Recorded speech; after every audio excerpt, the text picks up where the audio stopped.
Your interview? Who cares? My brother grinned, then locked me in the basement. I screamed for hours. Mom laughed. You don't deserve this country. Dad said, let him shine. You're just extra weight. So I took revenge. The screaming started at 6:57 a.m. Open the goddamn door, Kyle! I shouted, slamming my fists against the wooden basement steps. Relax. It's just a joke. My brother yelled back from upstairs, voice light, almost amused. My throat already ached. The Wi-Fi didn't reach down here. My phone was dead. My USB drive, with my citizenship interview papers, resume, and appointment slip, was in my laptop, upstairs, on my desk. Kyle, please, my interview is in an hour. Your interview? I heard his laugh through the vents. Who cares?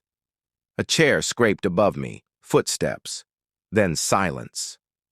Then Mom's voice, muffled but cruelly clear. You don't deserve this country anyway. You don't belong here like Kyle does. I stopped banging. And then I heard Dad, emotionless, final. Let him shine. You're just extra weight. My name is Daniel Cho. I'm 24 years old, and I stayed quiet too long. I was born in the U.S., but raised in a house where that didn't mean much. Kyle, my younger brother by 3 years, was the American one. Golden boy, white enough, funny enough, effortless. I was the quiet Korean kid who translated mortgage forms at age 12 and worked night shifts at 17. My parents smiled at Kyle's D grades and football trophies. They scowled at my straight A's. I learned to stay out of the way, until this morning. Today was supposed to be my final immigration interview. After 6 years of fighting through errors in my paperwork, thanks to Dad's refusal to sign anything, working undocumented, saving every cent, but instead of being early, I was locked in a damn basement. Meet my family. Kyle, 21. A dropout who vapes through life, coasting on charm and whiteness. Once stole my car and crashed it, never apologized. Mom, 48. Korean immigrant who spent the last decade convincing herself I was the shame of her life, called me slow, soft, and feminine in Korean every time Kyle wasn't around. Dad, 52. Stone-faced ex-army, made it clear I was just a backup plan, signed every loan Kyle ever wanted, refused to co-sign my FAFSA, the interview I never reached. When they finally opened the door, 3 hours later, I didn't speak. I walked out, quiet, humiliated. The next day, Kyle came into my room, smirking like nothing had happened. Hope they let you in next time, buddy. Then he took my deodorant. No apology, no remorse. Mom cooked his favorite dinner that night. Bulgogi. I wasn't served a plate. That week, I emailed the USCIS office. My interview could be rescheduled in 3 months, but something snapped. I didn't cry. I researched. Dad had always kept his financials close, but I'd filed his taxes for 2 years when he got lazy. I knew his fake deductions, his offshore crypto, the shell account he used in Kyle's name to store $30K in business expenses. And Kyle? He'd forged my signature to apply for 2 community college grants. He never even attended. I printed everything, collected receipts, pulled emails, screenshots. Then I called a lawyer, quietly, calmly, legally. 1 envelope to the IRS, another to the financial aid office, a third to the Veterans Affairs office. Dad had lied about disability status, and 1 anonymous email with every forgery Kyle had done using my name to the Department of Education. I didn't scream. I didn't post, just filed. A week later, the IRS called. Then a letter arrived. Dad under audit. Kyle lost his school aid. FAFSA was revoked. They might pursue criminal fraud. Mom screamed when they froze their joint account. Daniel, what did you do?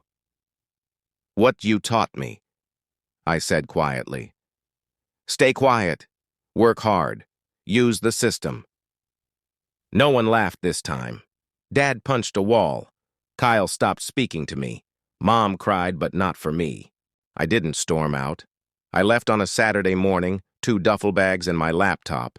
I moved in with my friend Malik, a barista whose family treated me better than my own ever had. A month later, I got a new interview date. I passed. I became a citizen. I'm not extra weight, I'm free.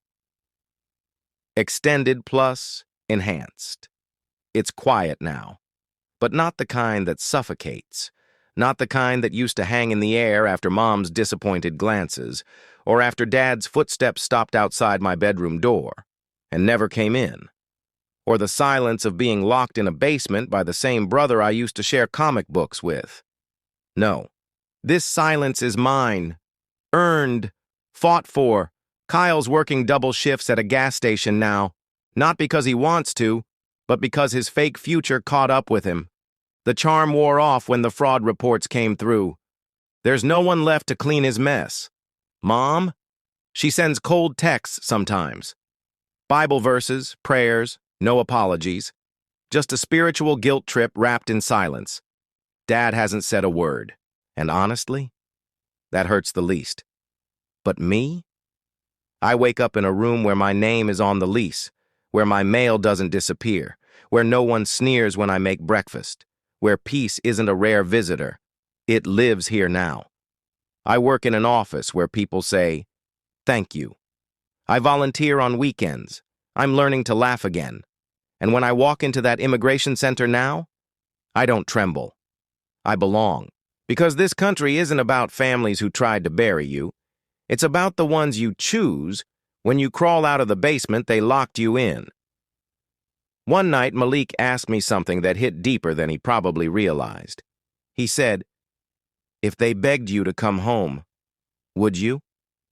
I looked at him, and for the first time, I didn't hesitate. "You mean that house?" I said, "No. I finally built my own."